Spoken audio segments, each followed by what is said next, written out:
This is the fourth one, Hustler tape. It's what I'm going to put Hustler 4. I've told her about my dad, King Edward VIII, the mind control murders.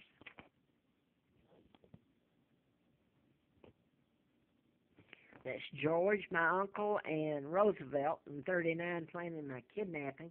They took down my father, 99 years still on it, and this is the woman he is supposed to marry. History would tell you, Wallace Simpson, cold-blooded spy. Oh, I got better words for her. And this little imposter that became, by the way, I'm laughing because all of it gets to hit us. There's nothing funny. It's so bizarre.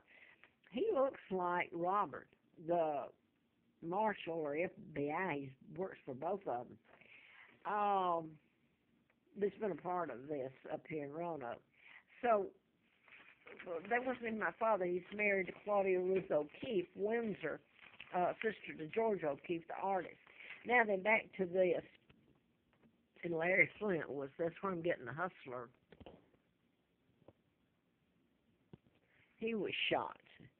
Now then, back to Edinburgh. I went in there. That was the first one, and it's federally funded, Section 8, and they soaked me. I put that on the other tapes to give a little background. This is ongoing. That's what the FBI letter and U.S. Attorney said, ongoing national security involved.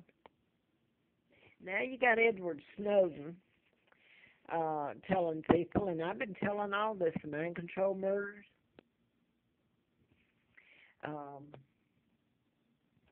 Timothy McVeigh, the whole list of them done in patterns. So now that Edinburgh, I had to leave there after I stayed there 6 months. And that's really because I was dying. The inflammation, fumes, you can't believe it. You're running around. It affects me horribly. So now that I've had to go back to all three of these, Richfield Retirement, Section 8, Joseph Stream, which is a whole bunch of more, has a lot of these retirements. And most of them are new over the years, but they're in Virginia and the Carolinas, and I don't know, he's got a slew of them. And you get into, they don't have to do it. They've had options. I really haven't. Call living on the Appalachian Trail an option. That was it. I either died on the side of the road or went up there to die and starve and freeze and beg with everybody knowing it. Okay, now, Edinburgh, I've had to come back in the second time and go back and be told when they committed the crime, assault and battery with intent, a conspiracy, you name it, to save their own selves. You know, if one of them ever said they did this to help me, how would you like to be raped and slaughtered and sliced and diced and somebody stand up over you grinning saying, oh, I did it to help you. They did it because they could get away with it.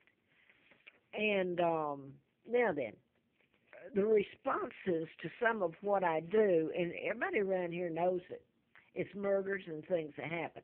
Now, I got this letter, which has got to be the sickest joke, from Edinburgh on the 18th of this month.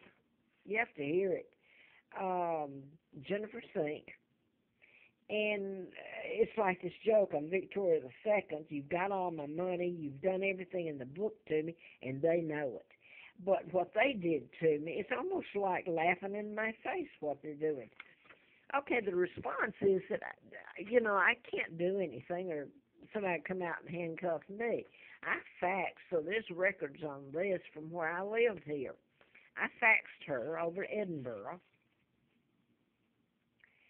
And the response is the next day, which was yesterday, early morning, I believe, Friendship Manor, which is down the street from Edinburgh,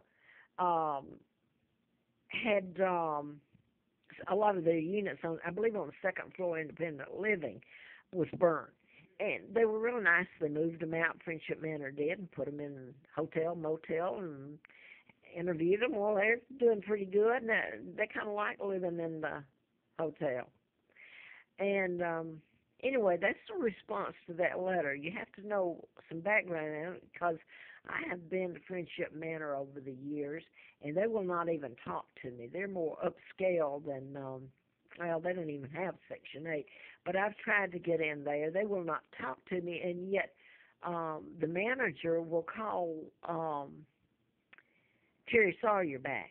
So Terry has helped control where I've been and be soaked and killed with chemicals is exactly it. And everybody likes him. I mean, it is hideous. Um, but so over the years, I've called them, and now I'm going to lose his name. What his name is? Um, ugh. He when I first came here, I'll tell you who he was. His name, his last name starts with an S, and I can't think of it.